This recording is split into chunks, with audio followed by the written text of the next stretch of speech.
Chapter 22, The New Era.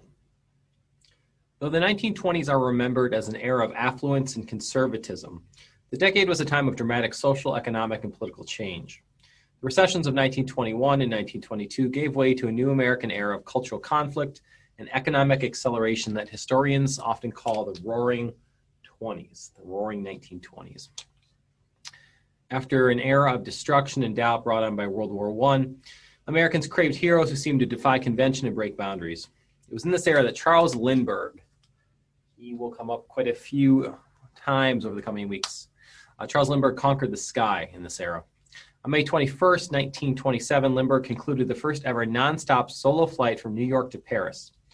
Armed with only a few sandwiches, some bottles of water, paper maps, and a flashlight, Lindbergh successfully navigated over the Atlantic Ocean in 33 hours.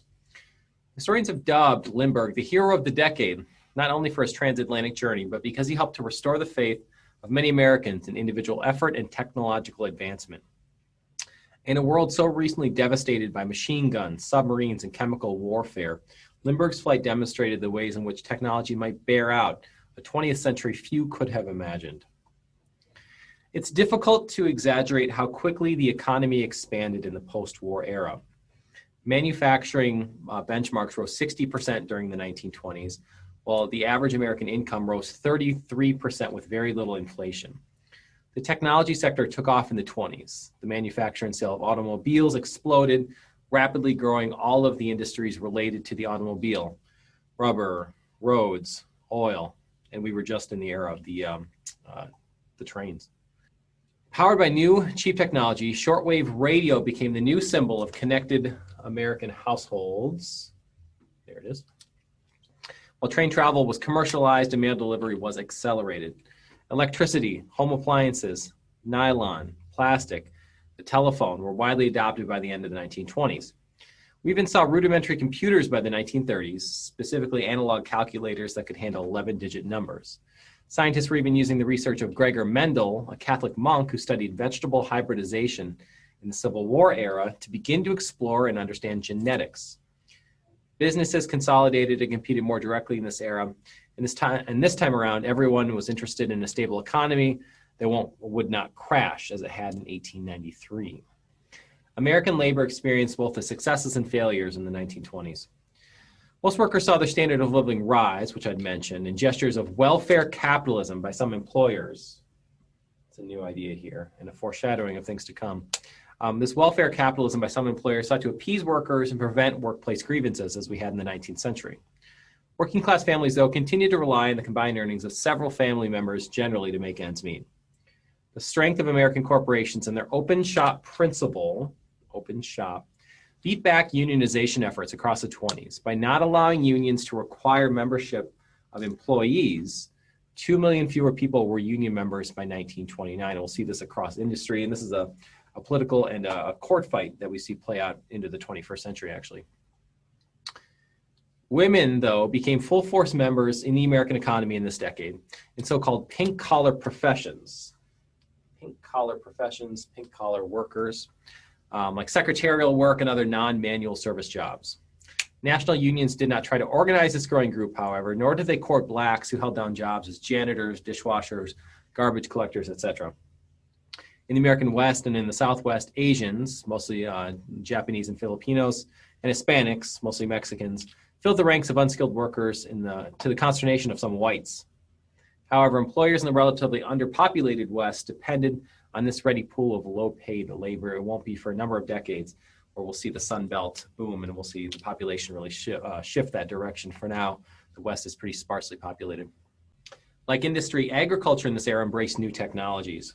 The number of tractors, diesel tractors, on farms quadrupled across the 1920s, opening up 35 million new acres to cultivation with these new diesel engines. New hybridized strains of corn became available to farmers as early as 1921. Demand, though, did not always keep pace with the productivity-driven technologies. Farmers demanded relief in the form of government price supports. One scheme, called parity, set a complicated formula for setting prices for farm goods. Parity sought to ensure that farmers would earn back at least the production costs of their crops, no matter the market's fluctuations. President Calvin Coolidge vetoed the legislative expression of parity twice during his presidency. The federal government would eventually step in, and so would insurance companies and futures markets. A new culture began to take root in the United States in this era. More than ever before, people could buy items not just for need, but for convenience and pleasure. Driven by an advertising agency partly born out of the wartime propaganda movement, middle-class families bought electric refrigerators, washing machines, and vacuum cleaners. The department store became the center of the early American consumer experience, concentrating a broad array of goods under a single roof. People now wore watches. They smoked packaged cigarettes. They went to see Hollywood films in the 1920s. Women purchased makeup and clothing. Above all, Americans bought cars, 30 million of them by 1930. Car. The advertising industry expanded and consolidated quickly. Local newspapers were absorbed into national chains. Mass circulation magazines went out to millions of Americans. Sound was added to film by 1927, and over 100 million people went to see a movie in 1930 alone. When everyone in Los Angeles and New York and everywhere in between started hearing the same advertisements on the radio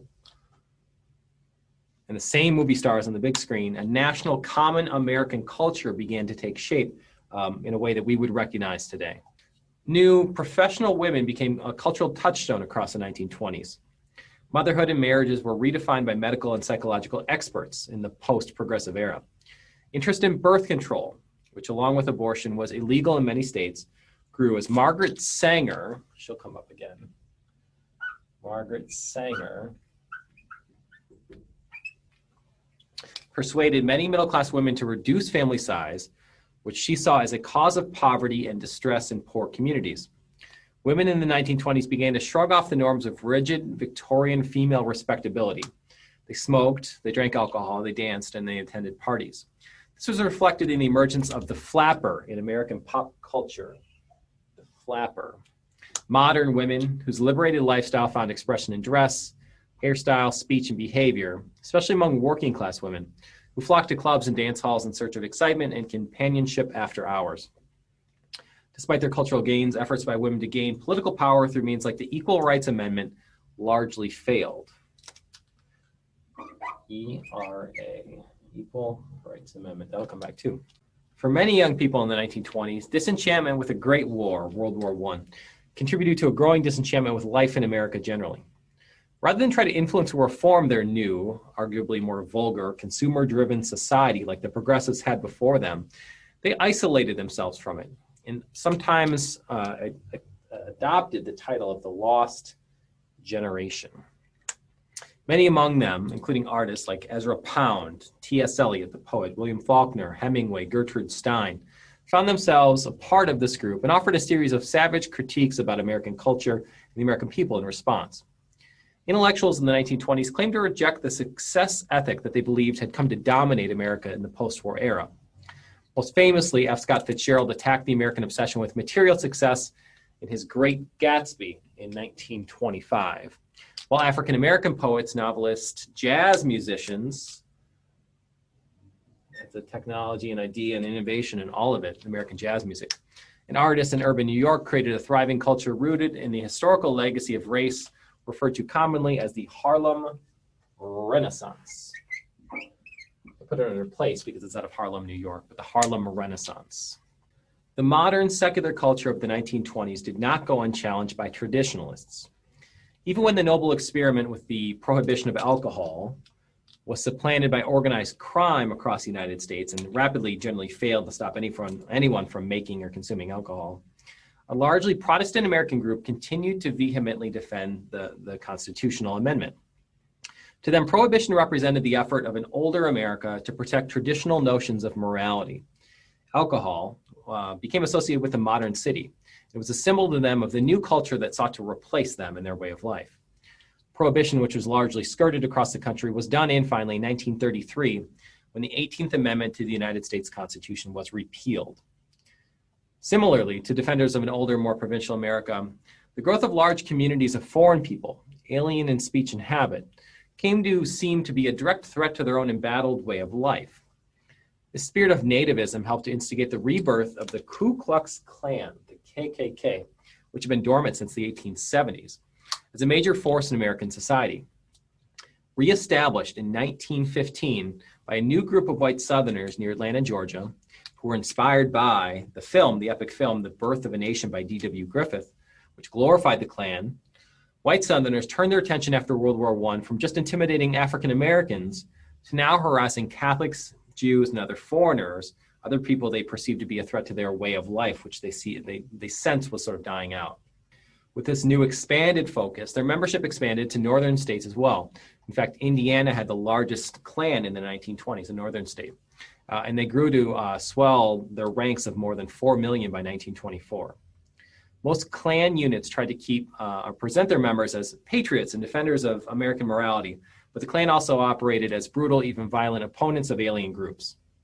What the Klan feared, however, was not simply racially impure groups. They stood against anyone who posed a challenge to traditional American values. The place of religion in contemporary society was a flashpoint for conflict across the 1920s. Protestantism, Christian Protestantism, was already divided into two warring camps. Modernists, who attempted to adapt their religion to the teachings of modern science, and fundamentalists, fighting to preserve the literal interpretation of the words of the Bible against Darwin's scientific theories. In the 1920s, fundamentalists in places like Tennessee began to draft rules and state laws that forbade the teaching of evolution in the public school system. And the ACLU, the American Civil Liberties Union, rose to test their cases in court. The ACLU publicly offered free counsel to Tennessee educators willing to defy Tennessee law. And John T. Scopes, a 24-year-old biology instructor, rose to test the case. He was arrested after teaching a lesson on evolution in a biology class. And the fundamentalists trotted out the aging William Jennings Bryan, who had previously run for the presidency in 1896, the populist hero, to assist in their high-profile prosecution during the Scopes trial, sometimes called the Scopes monkey trial. John Scopes had, of course, deliberately violated the law, and he was found guilty. But religious modernists scored a massive victory, a cultural victory, by calling William Jennings Bryan, to the stand to testify as an expert on the Bible.